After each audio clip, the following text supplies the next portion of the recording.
All right, everybody, we're here to talk about conquering brick walls. Now, I use this strategy all the time, over and over again, and I promise you, it makes a difference in conquering your brick walls. Hey, but if this is your first time here, my name is Connie Knox. I am a lifelong genealogist here to help you go further, faster, and factually with your family history research. So what we're going to do is we're going to talk about breaking down brick walls, and well, let's just jump into it. All right, so for today, what we're going to do is we're going to kind of use this strategy that I use all the time. So it is, you know, the steps for breaking down those brick walls, but it's pretty easy. So what we're going to do, oh, by the way, there is a handout for this. I forgot to tell you. So the handout is for the Patreon members at the Happy Dance level or the channel members at the information access level. You would find those handouts on those platforms. And the Academy members, they have a full all access pass to all of them. Now, the Patreon and the YouTube channel members, those come out every month as the videos are being produced. So you would find those in the posts on those platforms. And Patreon folks, they get it emailed to them. If you're already a member, you would have already gotten that email.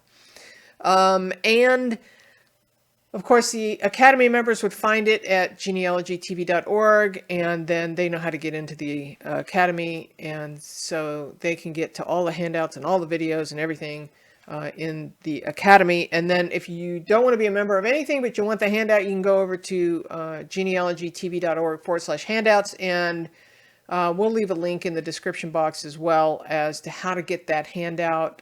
It's usually $5 or $6, but the reality is it's actually cheaper to become a member because you get all the handouts each time they are produced. You'll get access to that newest handout, and I usually produce 2 or 3 a month. And so, yeah, anyway, let's move on. Okay, so I'm kind of this little acronym, this mindset that we want to say goodbye to brick walls. And so we're going to use the acronym G.O.N.E.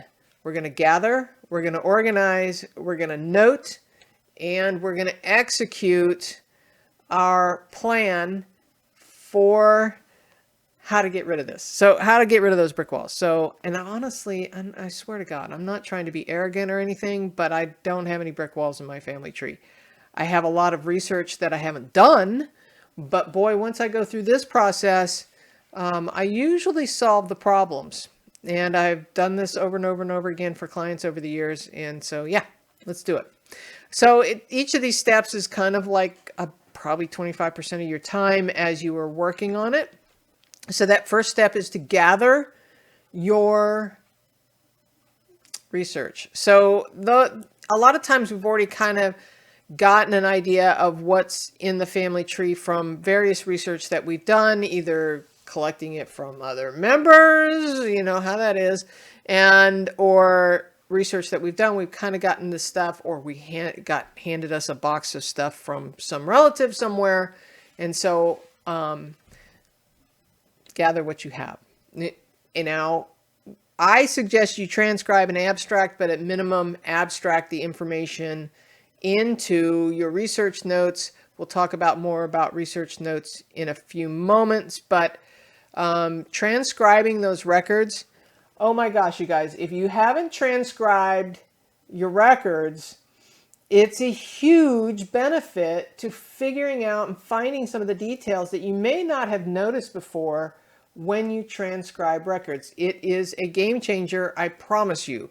So we want to transcribe and abstract those records anytime we can. Now, you want to stay organized as you go. And believe me, I promise you, this is not going to be overwhelming. We're going to do this. We can do this, right? So we're going to stay organized. We're going to organize those records that are specific to the research question you have at hand. So if you have a brick wall, you already know what your research question is. So let's work on that. So all we need to do is organize the records around that. We don't need to go clean out the attic and or the closet or whatever it is and find, 15 boxes of stuff that we have to go through. No, we probably know where those records are specific to that brick wall that we have. So don't let it be overwhelming, okay? One ancestor at a time, one record at a time, okay? And then we want to kind of keep organized as we go. All right. Part of that organization is research notes. Now, if you've seen my videos before, you know I'm a big believer in research notes, and we're going to talk about that a little bit here. But I believe that the research notes are the most important document in your ancestor's file. So one set of research notes per ancestor in the file folder for your ancestor, and I promise you that becomes the biggest and best document in your ancestor's file. But we start with one, like baby steps, right? A little bit at a time. So that's what I say. It's the most important document in your file. So what we want to do is create these research notes, because this is truly a game changer when you're trying to research that brick wall in your family and you're going, I can't get past this. I promise you, you go through this process, you will likely solve your problem, okay? It creates a timeline because you're keeping everything in chronological order. One document at a time, you insert it. We'll go through the details here in a minute, but you insert it into your research notes, one document at a time. You want to briefly abstract what you found. Now, you don't put the full transcription in your research notes. You just keep a brief outline of what's going on. Keep track of your source citations. I don't care how you write your source citations. Just do something. Who, what, where, when, why. So theoretically, it would be who is it, where is it, another where, because you want where you found it, when you found it, and when the document. So there's two wheres and two whens. When the document was created, right? Who, what, where, when. Why is not necessarily in your source citation, but it's in your research notes. Why is it important? And how you can find it again. So craft your own research source citations for your documents. It's easy, I promise. It's not that scary, and it take you 2 seconds to do. And yeah, anyway, now your research notes, as you go, you'll start to find stuff and you go, oh, wait a minute, I need to go look for so-and-so, or I need to go look for a specific type of record. You're going to put that in your research notes as well and highlight that in red. All right, so here's a very brief idea of what your research notes would look like. And so you start at the top of the page with just research notes for John Doe and the year he was born or the year he died, whatever it is, to help identify that ancestor from another ancestor with the same name. And then each entry starts with a date. This is because we want to be able to find stuff easily in chronological order, followed by the item. What is it? Is it a census record, a birth record? What is it? And then the details about that. Now, I put the date and the item in bold, and then everything else is not in bold because I want it to jump out at me. I want to be able to find what I'm looking for quickly as I'm doing my research. I call it being in the zone, right? When you're doing research, you don't want to have to be finding records. You don't want to have to be looking for stuff. You want to get right to the point right now. So if you're looking for something specific, you can jump right down to your research notes down in the chronology as to where it is that you are looking. And so when you do it this way, you can quickly jump down to the page or part of the page without having to read all of the stuff, all of the minutia that, can be accumulated in your research notes. But again, one ancestor, one record at a time. Make it simple and add some sort of source citation. So what does that look like? Well, this is one of my research notes for my ancestor, Benjamin Garrett. He was born in 1776. And so as you can see here, it starts with the date, 9th of June, 1860, and it is a U.S. Census record, okay? If I really wanted to get detailed, I probably should have put a population census, but it's in the source citation, okay, which is at the bottom there.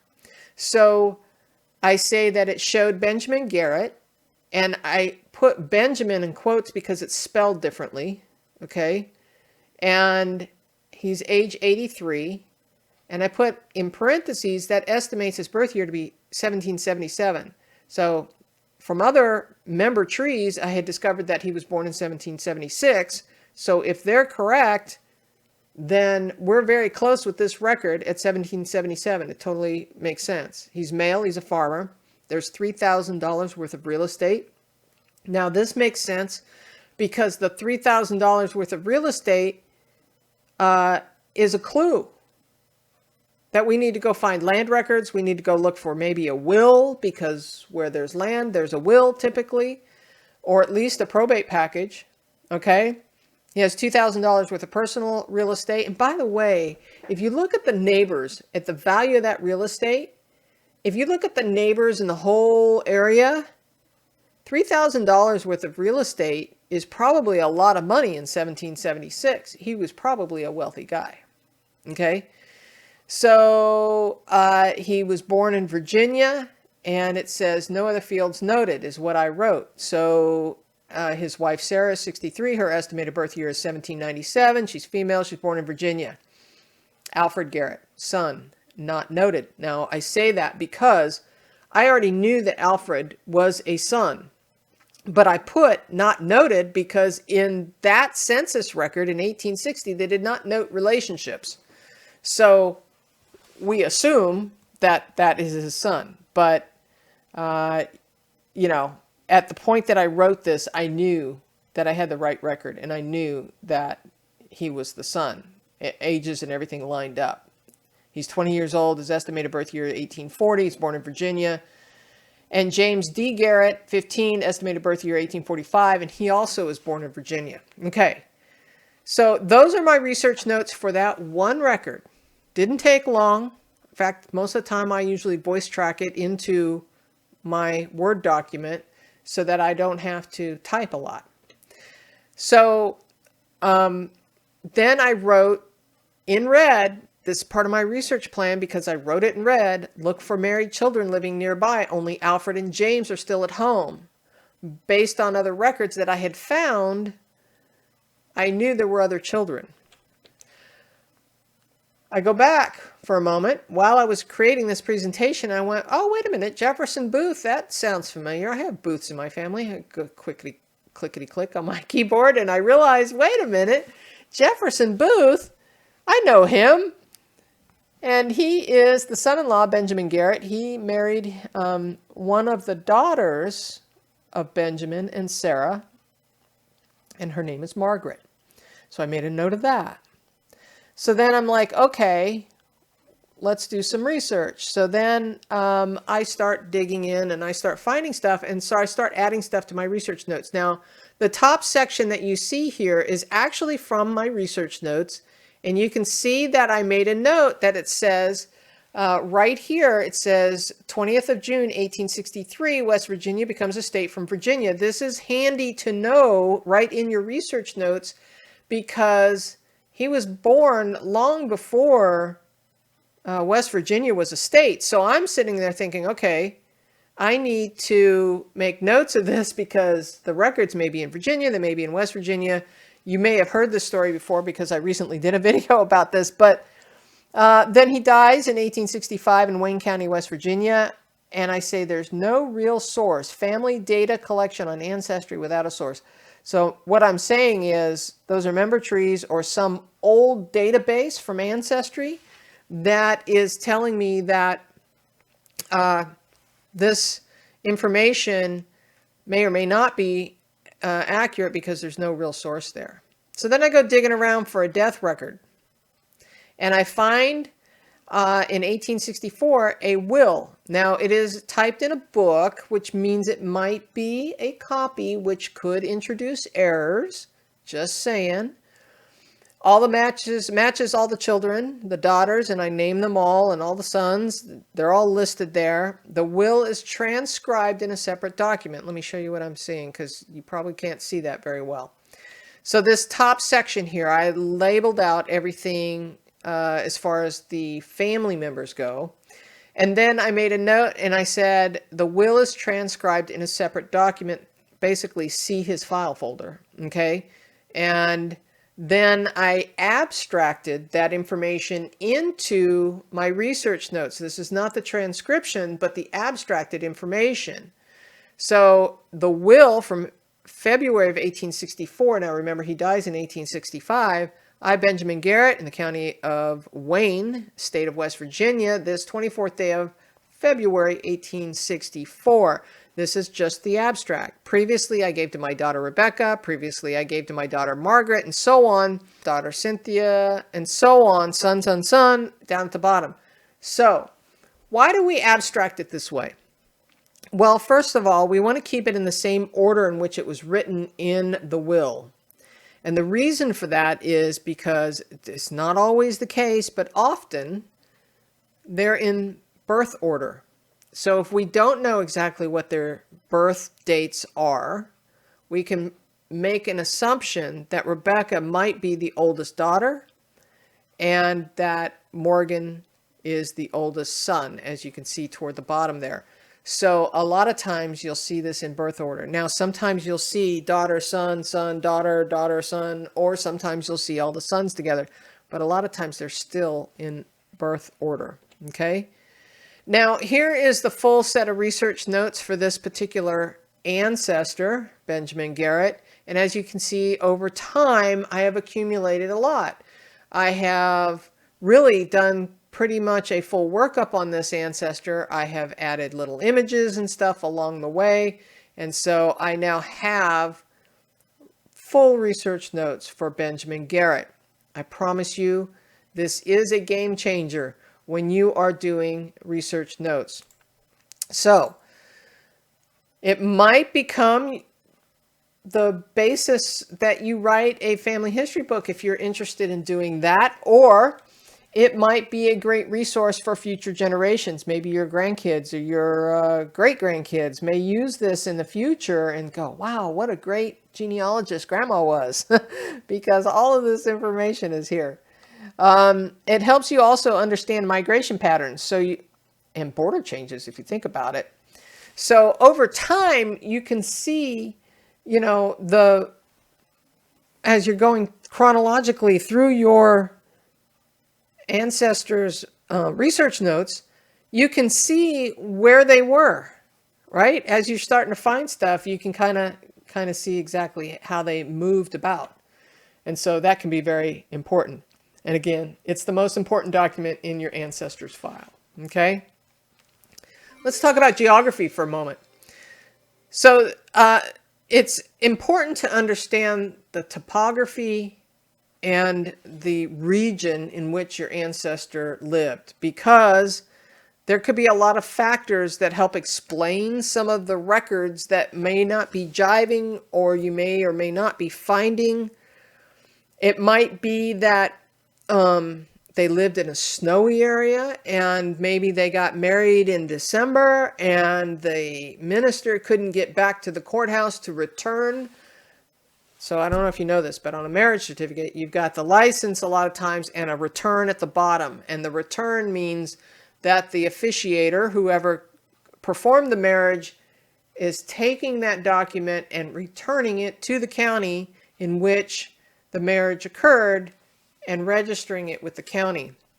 So it may be because of snow or whatever weather events are going on that minister or priest or whoever it was couldn't get back to the county seat for many months. It could be 6 months depending on where this was, because remember, these guys are riding horseback, right? They've got to go from point A to point B safely. And so it might be that it's a good long time before they can get back and register that. So you might see some discrepancies between when it was registered and when that document was created. Understanding the topography can also help you understand migration patterns, neighboring cities, where things might have been occurring. I had some ancestors that would jump over the river to get married because I guess it was a popular thing to do at the time, and then come back. Well, the river was the state dividing line. So I was looking in the wrong state the whole time because they lived right on the river, but they would go across the river to get married and then come back. So, you know, laws were different maybe in that state. They could get married at a younger age. I don't know. But, you know, those are the kind of things, one of the reasons why you want to know what the geography was. Here's one of my favorite little maps.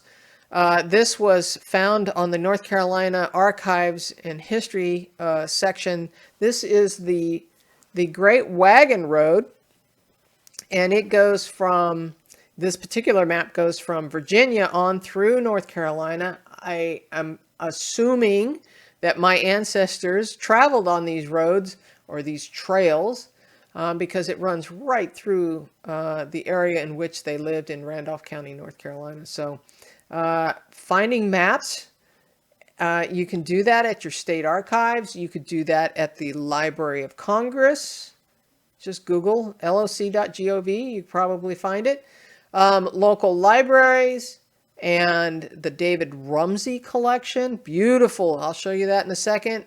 The USGS also has topographical maps and a variety of maps, and they have historical maps as well. So this David Rumsey collection is absolutely beautiful. And they have a variety of maps that you can search. This is just a little clip that I put together. I was looking for Laramie, Wyoming, and I found this Pony Express map and trail with this incredible artwork. It's just absolutely beautiful. This was from 1860. Another thing you might want to do is join the genealogical and historical societies in the areas in which you're researching. The folks that are members there are the experts, and I certainly would consider joining Facebook groups or whatever social media platform that you can find that might help. Make sure you're going to conferences and continuing your education in genealogy and subject-specific classes. I recently took one on Quaker research, which was awesome. I thought I knew a lot about Quakers, but I know a lot more about Quaker research now after taking that class. So yeah, very cool.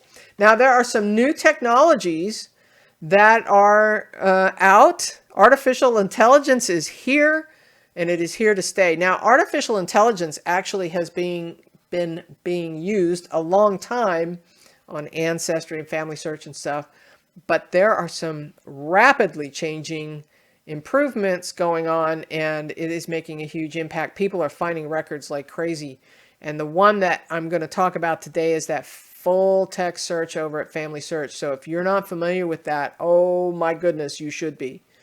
So FamilySearch.org, it's free if you're not familiar. If you're brand new to genealogy, make sure you get an account over there. It is free. They don't spam you. You're not going to get emails from them or anything. It is truly their mission to preserve family history, and they're doing a fabulous job over there. And this new full text search is a huge, huge benefit. It's still in beta, still an experiment as of the recording of this. In fact, I believe it is just wills and land records in the United States and notary records in Mexico are the only records that are in part of this right now. But man, that's a great set of records, especially if you're searching in the US. We're finding so many records. In fact, I was finding so many records, it was like, oh my gosh, I need to save those. Talk about rabbit holes. You can find a bunch of them there. But how you get there is you go to FamilySearch.org. I'll show you in a video here in a second. Go to the home page, scroll down on the right-hand side, it says View Experiments, and there is a full text search. I did a video, you can see the thumbnail here. I did a video, a little bit deeper dive on how to use this. And what you see on the screen at the bottom is the YouTube. If you want to write that down, you can, or I'm sure there's going to be a link in the description box for this video. And, well, you can get there and do some research yourself. So what's really cool about this is it's able to read handwriting as well as printed text. So I was blown away that I was able to find some records in this handwriting. And I'll tell you what, some of that handwriting is not easy to read. And the computers are starting to do it, which is just amazing. So if you go to FamilySearch and you scroll down, go to View Experiments and click on that. And when you do, you're going to see this. Now, you may see it says try it over here, but this left-hand one was at Full Text Search. And once you go there, it'll say go there, or whatever it said. And so you can put in phrases and a name. Like in this case, I'm putting last will and testament. And I went, uh-oh, I found 13 million records. Well, I need to narrow this down a little bit. So what I did was I went over to place. Now I'm looking for Benjamin Garrett in West Virginia. So I'm filtering to West Virginia and to Wayne County because that's where he died. And so now I go, okay, and now I'm at 3,000. So let's see what we can do. He died in 1865. So let's put a year in. You can narrow it to a decade. So we went 1860 and hit apply. And now I'm down to 129 results. That's not too many to cipher through, but this very first one, I'm like, this looks very promising. I'm going to go look at it. And I zoom in and I'm sitting there going, okay, look, Benjamin Garrett, bingo, this is him, but this is the end of the page. I need to go back a page in order to get to the beginning of this document. And so there I find Benjamin Garrett and see his will. Now this is a typewritten document, but I'm like, yeah, this is it. This is all the people. And so you already saw the abstracted information in my research notes for this, but I decide I'm going to download it. Now keep in mind, this only downloads that page. So what you have to do, it comes in with the transcript and everything. You have to go to the next page and download that page as well. And so what I did here was I was just double checking. Yep, that left-hand page is him. And I hit download. I leave all that the same, hit download. So now I go over and I look at the PDF document and I'm like, yeah, okay, this is it. So I want to combine these two documents. And by the way, they give you the hyperlink at the end of the transcription. It takes you right back to FamilySearch. So now I'm in my PDF reader. I'm going to take these two and I'm going to combine these documents in my Acrobat, Adobe Acrobat Reader. I know there's other ones that will do the same thing. I have the pages out of order, so I need to look at them again. The right-hand page is the beginning. Yep, that's it. So now I'm going to Control A to copy or select everything, and then I'm going to combine them. And now, looking at all the pages, I have both documents together. It's that easy. This is sped up just a little bit.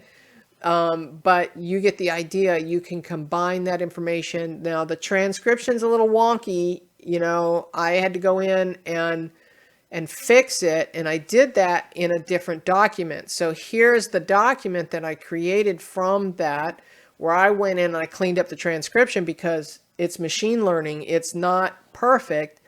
And it had Garrett in one point spelled as Barrett and not Garrett. So I had to go in and clean all that up.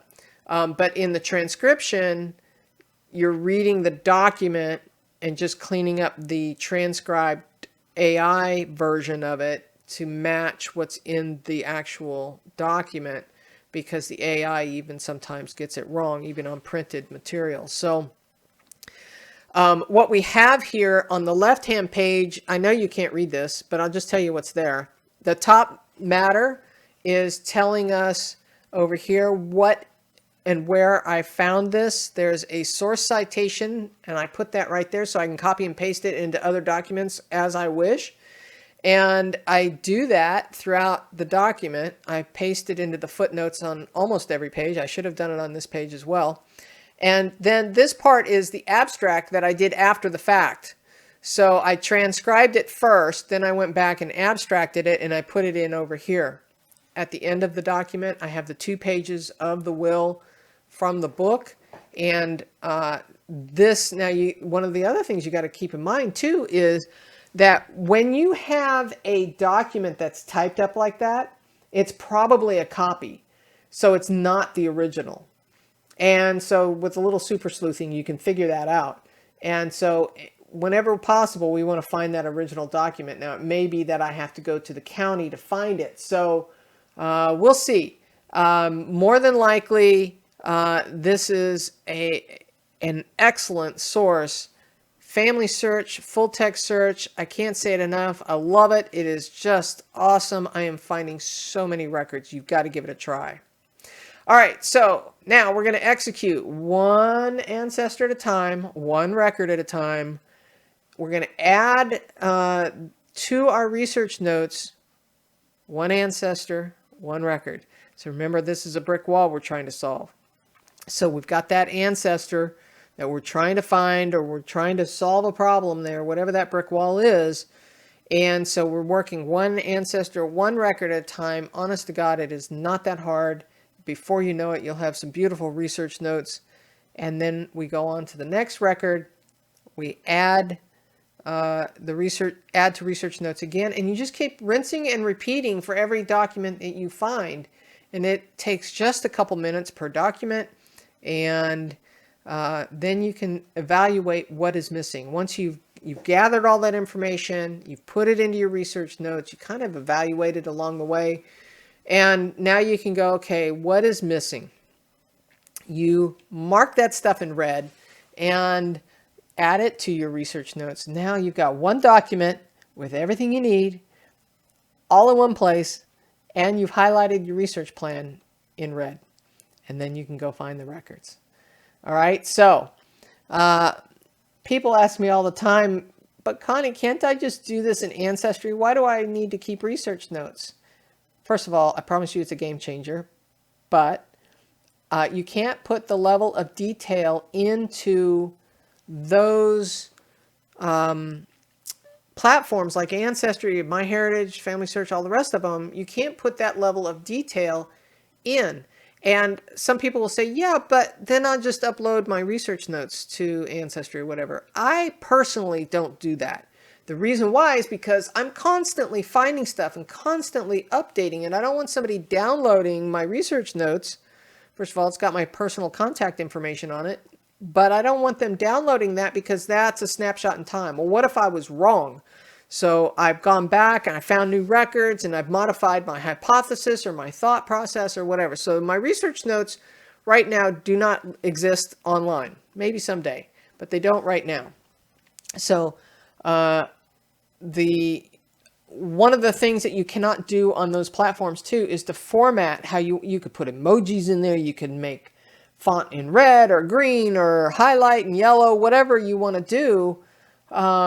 But you can't do that on Ancestry and such. So that's one of the reasons why I don't do that.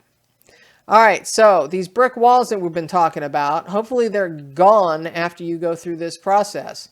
You gather that information, you organize it, you note in your research notes, and you execute the plan. And so with that is the process that we go through to solve those brick wall problems. And hopefully you can follow that process and break down those brick walls as well. All right, that's it. We'll see you in the next one.